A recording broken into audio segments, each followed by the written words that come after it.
Hello students, कैसे हो आप। तो बेटा हम लोगों ने कैपिटल गेन का जो चैप्टर है वो स्टार्ट किया था। और आज के लेक्चर के अंदर स्टूडेंट बहुत ही ज्यादा इंपॉर्टेंट टॉपिक हम लोग करने वाले हैं।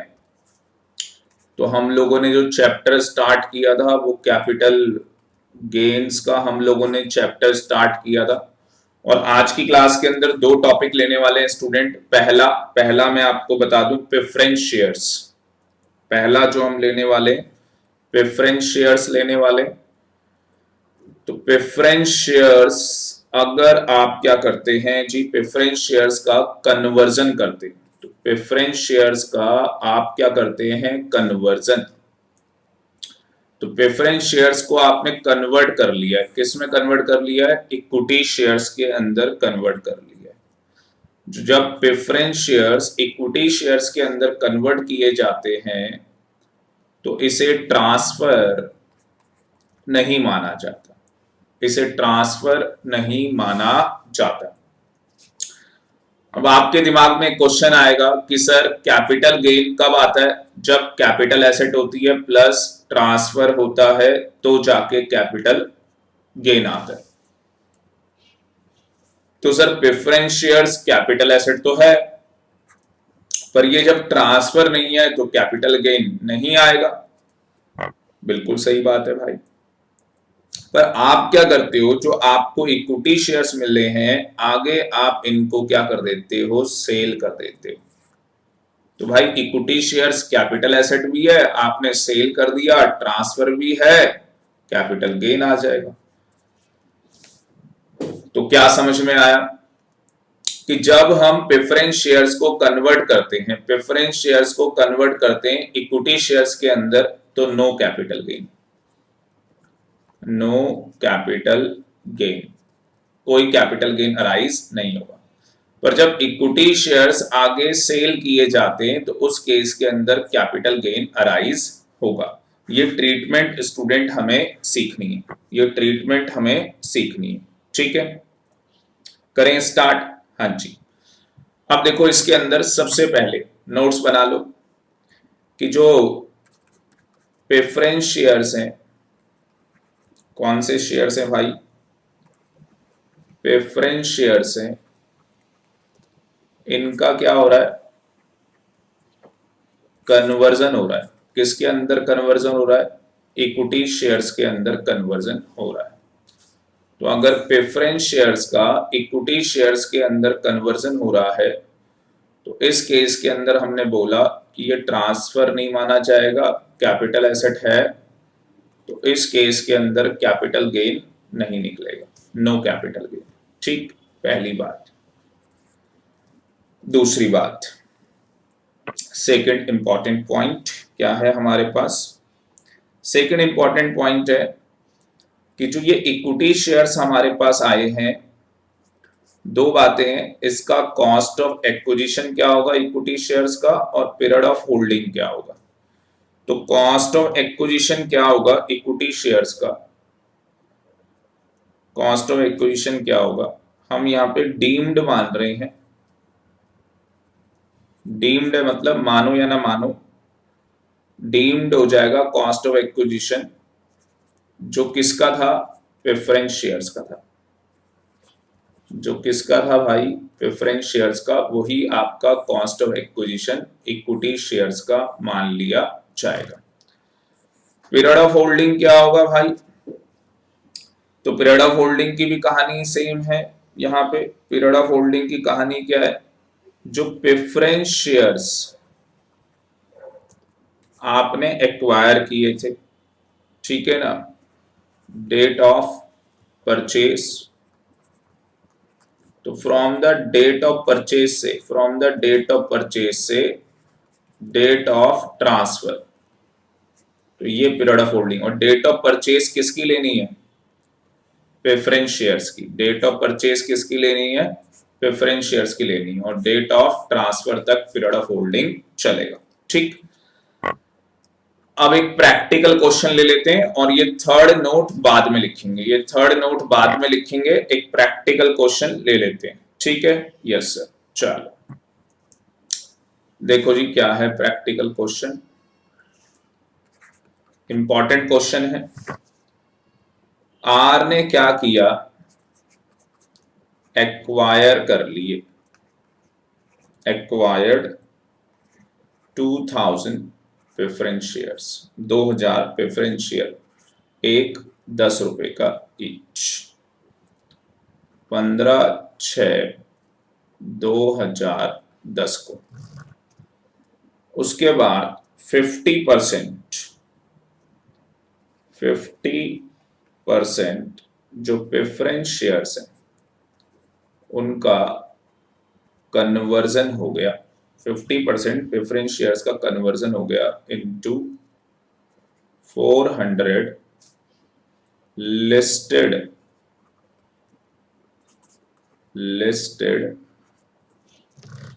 इक्विटी शेयर्स के अंदर। ठीक है जी, जिनकी फेस वैल्यू है 10 रुपए ऑन 20/12/2018। आगे बात समझ में। और फेयर व्हेन मार्केट वैल्यू, जो मार्केट वैल्यू है वो 80 रुपए थी। मार्केट वैल्यू कितनी थी, 80 रुपीज ईच। तो इस डेट को मार्केट वैल्यू 80 रुपीज ईच थी। उसके बाद हमने क्या किया भाई, 50% इक्विटी शेयर्स, 50% इक्विटी शेयर्स हमने सोल्ड कर दिए। हमने 50% इक्विटी शेयर्स क्या कर दिए हैं जी, सोल्ड कर दिए हैं।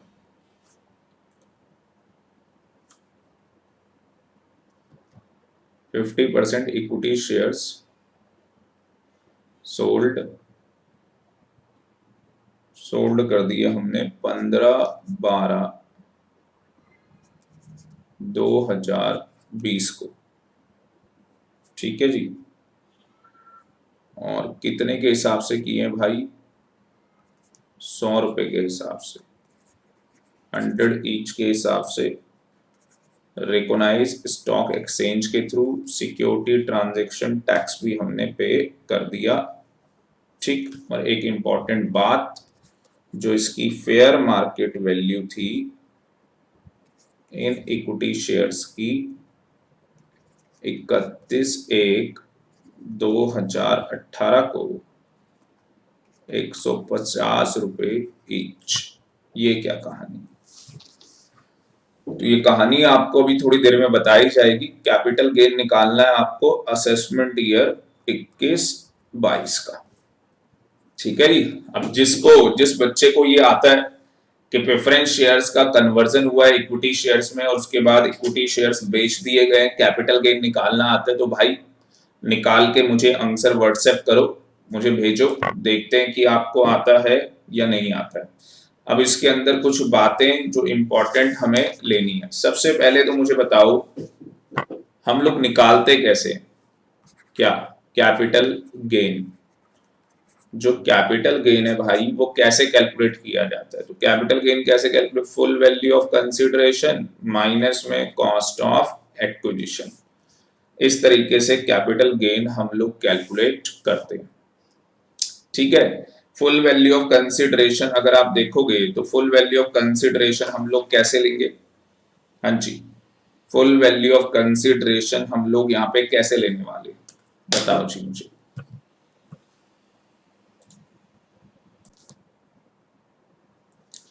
तो स्टूडेंट इस क्वेश्चन के अंदर एक इंपॉर्टेंट बात आपको ध्यान रखनी है, जो कि मैंने आपको बोला था कि मैं एक नोट आपको लिखवाऊंगा। ये थर्ड नोट मैंने बोला था आपको, तो पहले मैं ये लिखवा रहा हूं आपको। ठीक है। नेक्स्ट पेज के अंदर फिर हम लोग आगे बढ़ेंगे। तो ये थर्ड नोट क्या है स्टूडेंट, अगर आपने कोई भी इक्विटी शेयर्स हैं लिस्टेड कंपनी के, या यूनिट्स हैं इक्विटी ओरिएंटेड फंड्स की, या यूनिट्स हैं बिजनेस ट्रस्ट की। ठीक है जी। ये तीनों आप इसकी कॉस्ट ऑफ एक्विजिशन निकालना चाहते हैं, और जो आपने ये यूनिट्स एक्वायर की है चाहे वो इक्विटी शेयर्स हो, इक्विटी ओरिएंटेड फंड हो, बिजनेस ट्रस्ट की यूनिट्स हो, जो आपने ये इक्विटी शेयर्स एक्वायर किए हैं, ये आपने 31/1/2018 से पहले एक्वायर किए, तो उस केस के अंदर स्टूडेंट जो कॉस्ट ऑफ एक्विजिशन है वो सेक्शन 55 सबसेक्शन 2 क्लॉज AC में बता रखी है, उसके अकॉर्डिंग आप कॉस्ट ऑफ एक्विजिशन निकालेंगे। बात समझ में आ रही है? इस क्वेश्चन के अंदर आप देख लो कि हमारे पास जो 2000 प्रेफरेंस शेयर्स हैं उसका 50%, तो उसका 50% कितना आ गया? 1000।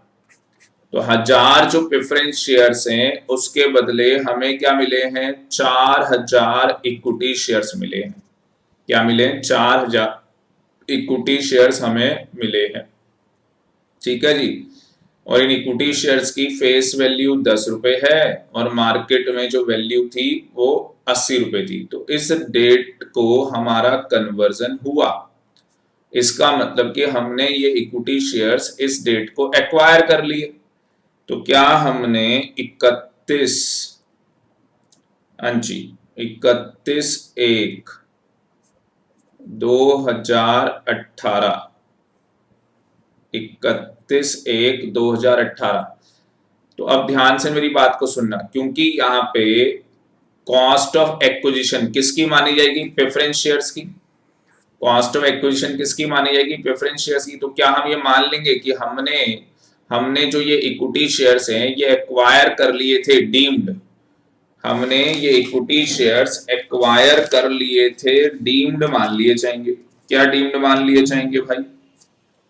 हाँ जी, क्या डीम्ड मान लिए जाएंगे कि हमने ये इक्विटी शेयर्स डीम्ड एक्वायर कर लिए थे। डीम्ड कब एक्वायर कर लिए थे?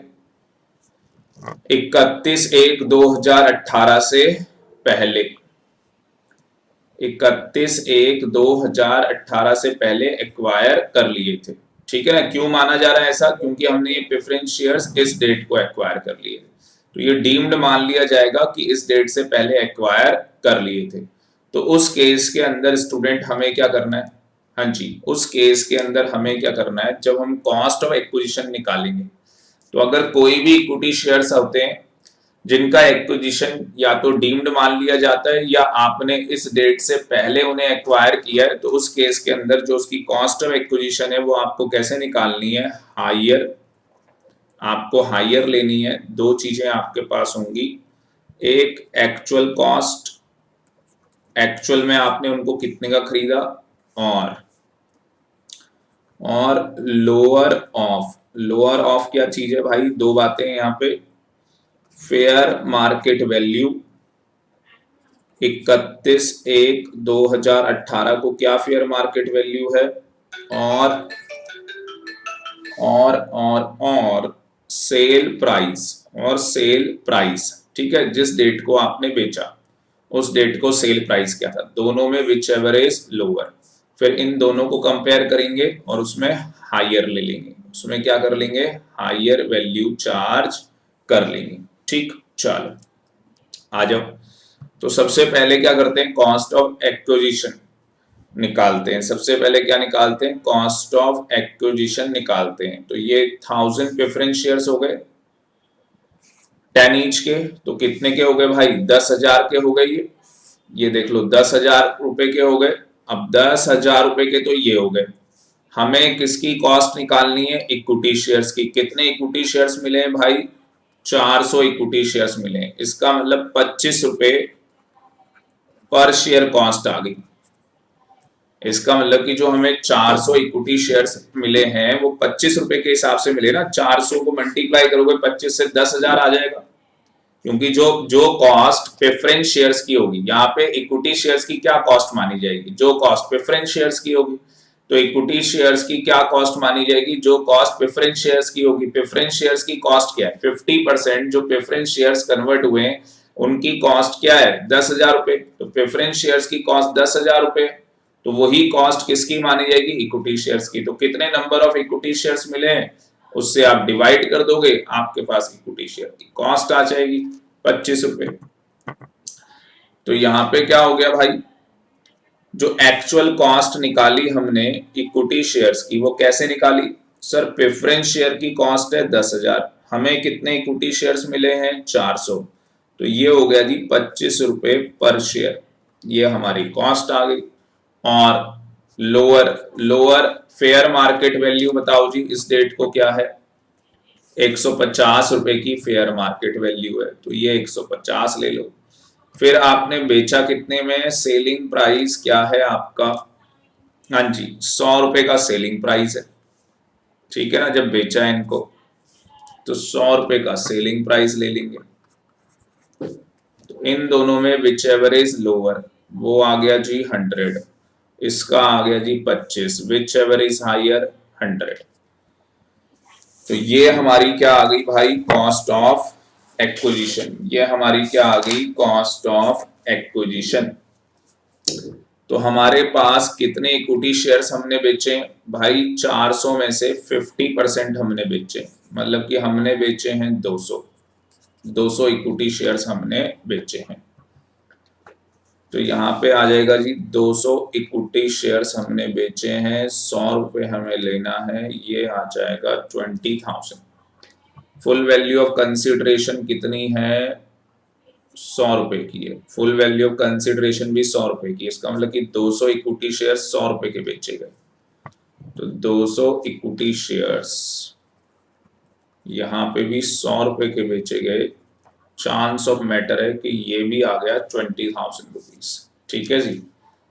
तो आंसर क्या आ गया भाई? नील। अब ये लॉन्ग टर्म या शॉर्ट टर्म? तो पीरियड ऑफ होल्डिंग आपको बताया था, पीरियड ऑफ होल्डिंग क्या होगा? डेट ऑफ एक्विजिशन लिख लो या परचेज। किसका date of purchase? Preference shares का। तो प्रेफरेंस शेयर्स किस डेट को परचेज किए थे? 15/6/2010 को। और डेट ऑफ ट्रांसफर क्या डेट है? 15/12/2020। तो भाई ये टाइम पीरियड आ गया long term. Long term capital gain हो जाएगा, और जब लॉन्ग टर्म कैपिटल गेन होगा तो अंडर सेक्शन 112 कैपिटल ए लगेगा, क्योंकि यहाँ पे लिस्टेड इक्विटी शेयर्स बेचे गए और उनके ऊपर सिक्योरिटी ट्रांजैक्शन टैक्स भी पे किया गया। तो इस वजह से स्टूडेंट यहाँ पे ये कैलकुलेशन की है मैंने, क्योंकि यहाँ पे लॉन्ग टर्म कैपिटल गेन हुआ है अंडर सेक्शन 112 कैपिटल ए का, और मुझे कॉस्ट ऑफ एक्विजिशन निकालनी है, तो मैं इस तरीके से कॉस्ट ऑफ एक्विजिशन निकालूंगा। बात समझ में आ गई? हाँ जी, ये समझ में आया या नहीं आया? तो जब भी लॉन्ग टर्म कैपिटल गेन होगा, ठीक है जी, इक्विटी शेयर्स के रिगार्डिंग जो कि लिस्टेड होंगे या यूनिट्स होंगी, इक्विटी ओरिएंटेड फंड या बिजनेस ट्रस्ट, लॉन्ग टर्म कब होती है? इसका 36 महीने से ज्यादा होता है, ठीक है। इनमें 12 महीने से ज्यादा होता है तो लॉन्ग टर्म होता है। तो ये कहानी तो आपको पता ही है ऑलरेडी। अब मैं यहाँ पे कहानी में ट्विस्ट डाल देता हूं कि अगर मान लो ये जो मैंने लॉन्ग टर्म निकाला, मैं एक ऐसी कह रहा हूं कि अगर मान लो कि ये मेरा आता 3,50,000 रुपए लॉन्ग टर्म कैपिटल गेन, तो भाई उस केस के अंदर पहले 1,00,000 रुपए एग्जम्प्ट हो जाते, बाकी का जो 2.5 लाख रुपए होता उसके ऊपर क्या लगता जी? 10% टैक्स लगता। उसके ऊपर कितना टैक्स लगता? 10%। बात समझ में आ रही है? हाँ सर। दूसरा कॉन्सेप्ट भाई, मजा आया इसके अंदर? यस सर, मजा आया भाई। एग्जाम में आ जाएगा ना, तो 10 में से 3-4 बच्चे ऐसे होंगे जो कैपेबल होंगे इस क्वेश्चन को करने के लिए। अगला टॉपिक, अब डिवेंचर्स किसके अंदर कन्वर्ट हो रहे हैं भाई? डिवेंचर्स, यहाँ पे डिवेंचर्स का कन्वर्जन हो रहा है शेयर्स के अंदर। अगेन अगर डिवेंचर्स का कन्वर्जन होगा शेयर्स के अंदर, क्या होगा भाई? कन्वर्जन मतलब कि ट्रांसफर। तो डिवेंचर तो हमारी कैपिटल एसेट है, पर इसे ट्रांसफर नहीं माना जाएगा, कैपिटल गेन नहीं निकलेगा। आ गया जी समझ में? अब आप क्या करोगे? आप क्या करोगे? ये लिस्टेड इक्विटी शेयर्स को आप बेचोगे। तो जब लिस्टेड इक्विटी शेयर्स को आप बेचोगे तो ट्रांसफर माना जाएगा, और ये कैपिटल एसेट भी है, तो कैपिटल गेन निकल के आ जाएगा। यहां नहीं निकलेगा, यहां पे निकल के आ जाएगा। उसकी क्या ट्रीटमेंट होगी? और अगर उसके अंदर ये लॉन्ग टर्म कैपिटल गेन हुआ तो अंडर सेक्शन 112 कैपिटल ए लगेगा। साथ ही साथ आपको जो कॉस्ट ऑफ एक्विजिशन है वो इस सेक्शन के अकॉर्डिंग निकालना पड़ेगा, जो कि मैंने आपको अभी बताया था। ठीक, चलो एक एग्जांपल लेते हैं। अच्छा एक मिनट, ये दो चीजें तो हो गई। कॉस्ट ऑफ एक्विजिशन किसका लेना है? डिवेंचर का ही कॉस्ट ऑफ एक्विजिशन ले लेना है। पीरियड ऑफ होल्डिंग भी किसका लोगे? डिवेंचर, जब से आपने डिवेंचर को क्या किया होगा? परचेज किया होगा, वहां से पीरियड ऑफ होल्डिंग ले लोगे। इसका मतलब कहानी बिल्कुल सेम वही है जैसे हमने प्रेफरेंस शेयर्स को कन्वर्ट किया था इक्विटी शेयर्स के अंदर। तो जो हमने कॉस्ट ऑफ एक्विजिशन है वो प्रेफरेंस शेयर्स का लिया था, यहाँ पे कॉस्ट ऑफ एक्विजिशन डिवेंचर का ले लेंगे। पीरियड ऑफ होल्डिंग हमने प्रेफरेंस शेयर्स का लिया था, यहाँ पे पीरियड ऑफ होल्डिंग डिवेंचर का ले लेंगे। बात समझ में आ रही है? तो अगर ये एग्जाम में आ जाएगा तो बस आप लोगों को करना आना चाहिए कि किस तरीके से क्वेश्चंस किए जा सकते हैं। तो इसका भी एक एग्जांपल ले लेते हैं। क्या एग्जांपल है? और ये स्टूडेंट छोटी छोटी वीडियो में इसीलिए बना रहा हूं क्योंकि आप लोग देख सको। अगर मैं एक एक दो दो तीन तीन घंटे की वीडियो बना दूंगा, चार चार घंटे की, तो मुझे पता है वन गो में आप नहीं देखोगे, इसलिए मैं छोटी छोटी वीडियो आपको बनाकर भेज रहा हूं। तो यहाँ पे भी भाई आर है, और आर ने अगेन क्या किया है? एक्वायर्ड किए हैं 200 लिस्टेड डिवेंचर्स, जो कि 100 ईच के हैं। तो इतना तो समझ में आ गया होगा कि 200 हैं 100 ईच के। ठीक, अब कहता है कितने के हो गए ये टोटल? 20,000 रुपीज के हो गए, ये इनकी वैल्यू आ गई। ठीक, तो इस वैल्यू का कहता है 50%, इस वैल्यू का 50% क्या किया जा रहा है? कन्वर्ट किया जा रहा है, कन्वर्टेड। तो 50% का हो गया तो मतलब कि 10,000 रुपए के हो गए। 10,000 रुपए मतलब कि ये वैल्यू हो गई 10,000 रुपए की। ये मैं आपको हिंट दे रहा हूं। तो 50% value of the debenture converted into 4 listed, converted into 4 listed equity shares, जिनकी फेस वैल्यू है, हाँ जी, फेस वैल्यू कितनी है? 10 रुपए। 10 रुपए की फेस वैल्यू है ईच। डेट है 20/8/2015। तो डेट क्या है जी? 20/8/2015। उसके बाद आर देयरफॉर रिसीव्ड 800 शेयर्स। इसका मतलब देखो क्या हुआ भाई, कन्वर्टेड 4 लिस्टेड इक्विटी शेयर्स। तो इसका मतलब कि आपको 200 डिवेंचर्स थे ये, तो एक डिवेंचर के बदले आपको 4 इक्विटी शेयर्स मिल रहे हैं। एक डिवेंचर के बदले आपको 4 इक्विटी शेयर्स मिल रहे हैं। इसका मतलब कि आपको कितने इक्विटी शेयर्स मिले होंगे? हाँ जी, इसका मतलब कि आपको 800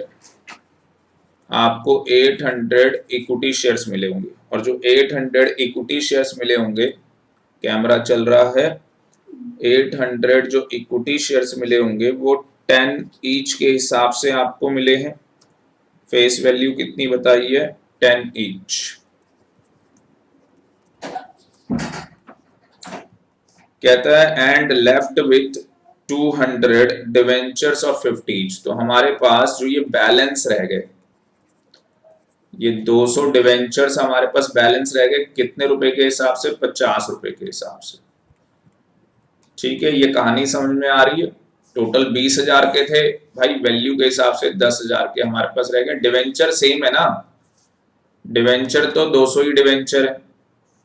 ठीक है, डिवेंचर कितने भाई? 200 ही डिवेंचर है। तो ये वैल्यू के हिसाब से हमें कितने मिले हैं? 800 इक्विटी शेयर्स हमें मिले हैं। उसके बाद ये इक्विटी शेयर्स बेच दिए गए, सोल्ड कर दिए गए। अब जब ये सोल्ड किए गए हैं तो 28/3/2020 को सोल्ड किए गए 100 रुपए के हिसाब से। ठीक है ना, 100 रुपए के हिसाब से बेचे गए। इसका मतलब कि भाई ये 800 बेच दिए 100 रुपए के हिसाब से। तो ये मैं आपको हिंट दे रहा हूं कितने के बिक गए होंगे, 80,000 रुपए के हमने बेचे होंगे। कितने के बेचे होंगे? 80,000 के। ये मैं आपको निकाल के दे रहा हूं कि फुल वैल्यू ऑफ कंसिडरेशन ये आएगी, क्वेश्चन में थोड़ी ना बता रखा है, ठीक है, इसलिए मैंने रेड से लिखा है भाई। उसके बाद कहता है सिक्योरिटी ट्रांजैक्शन टैक्स भी हमने पे कर दिया, और कहता है इसकी फेयर मार्केट वैल्यू 31/1/2018 को 80 रुपए की है पर शेयर, ठीक है जी। हमें कैपिटल गेन निकालना है। अब सबसे पहले फुल वैल्यू ऑफ कंसिडरेशन तो आपके पास आ ही गई, ठीक है, इसमें कोई दिक्कत नहीं। तो फुल वैल्यू ऑफ कंसिडरेशन आ गई। Period of holding, period of holding कौन सी डेट से हो जाएगा भाई? हमने किस डेट को खरीदे थे? 15/5/2000, 15/5/2008 को हमने खरीदे थे। तो ये डेट आपकी स्टार्ट हो जाएगी, क्योंकि पीरियड ऑफ होल्डिंग क्या होगा? जो हमारे डिवेंचर्स का पीरियड ऑफ होल्डिंग है। तो यहां से लेके, और हमने बेचा कौन सी डेट को है भाई? 28 को, 28/3/2020, ठीक है जी। ये डेट ऑफ ट्रांसफर है और ये डेट ऑफ एक्विजिशन। तो ये तो लॉन्ग टर्म कैपिटल गेन निकलेगा। तो इसका मतलब कि इसके अंदर सेक्शन कौन सा लगेगा? लॉन्ग टर्म कैपिटल गेन निकलेगा। तो 112 कैपिटल ए निकलेगा, क्योंकि आपने इक्विटी शेयर्स बेचे हैं जो कि लिस्टेड हैं, और आपने इनके ऊपर सिक्योरिटी ट्रांजैक्शन टैक्स भी पे किया है। तो सिंपल वर्ड्स में अगर मैं बताऊं तो सबसे पहले full value of consideration minus में कॉस्ट ऑफ एक्विजिशन, यही काम है। फुल वैल्यू ऑफ कंसिडरेशन कितनी आ गई भाई? 800 मल्टीप्लाई में 100 रुपए, 80,000 रुपए की तो फुल वैल्यू ऑफ कंसिडरेशन आ गई। अब जब कॉस्ट ऑफ एक्विजिशन निकालेंगे तो सेक्शन 55 वही 2AC लगने वाला है, जिसमें हायर लेना था। तो एक्चुअल कॉस्ट क्या थी इनकी? हाँ जी, एक्चुअल कॉस्ट देखते हैं भाई कितने रुपए की थी। एक्चुअल कॉस्ट हमें क्या लेनी है? जो डिवेंचर की कॉस्ट थी, ठीक है ना। तो नंबर ऑफ इक्विटी शेयर 800 है, डिवेंचर की कॉस्ट है हमारी 10,000 रुपए। तो 10,000 रुपए, 800 इक्विटी शेयर है, 12 रुपए 50 पैसे आ गई। तो हमारे डिवेंचर की कॉस्ट आई 12 रुपए 50 पैसे। तो एक्चुअल कॉस्ट थी 12 रुपए 50 पैसे। और लोअर, तो लोअर किसका लेंगे भाई? एक तो सेल प्राइस, और यहाँ पे 31/1/2018 की फेयर मार्केट वैल्यू। तो इस डेट की फेयर मार्केट वैल्यू है 80 रुपए, बेचा हमने कितने में है? 100 रुपए में। विच एवर इज लोअर, 80 आ गया, यहाँ पे 12.5 रुपए आ गया, तो हायर आ गया 80 रुपए। तो यहाँ पे आ जाएगा जी 800 मल्टीप्लाई में 80, तो ये हमारे पास आ जाएगा 64,000, और यहाँ पे आ गया लॉन्ग टर्म कैपिटल गेन 16,000 रुपए का, ठीक है जी। तो लॉन्ग टर्म कैपिटल गेन कितना आ जाएगा? हाँ जी, जो लॉन्ग टर्म कैपिटल गेन है वो हमारे पास कितना आ जाएगा?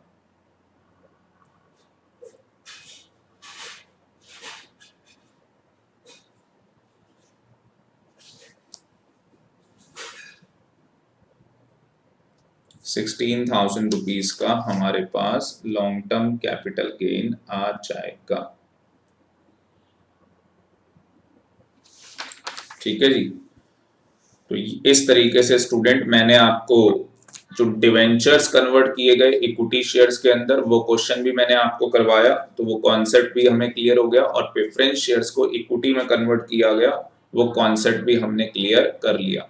तो इस वीडियो में इतना ही। थैंक यू वेरी मच, और इसी तरीके से स्टूडेंट आप पढ़ते रहें। Please keep learning. Thank you. Okay, bye, take care.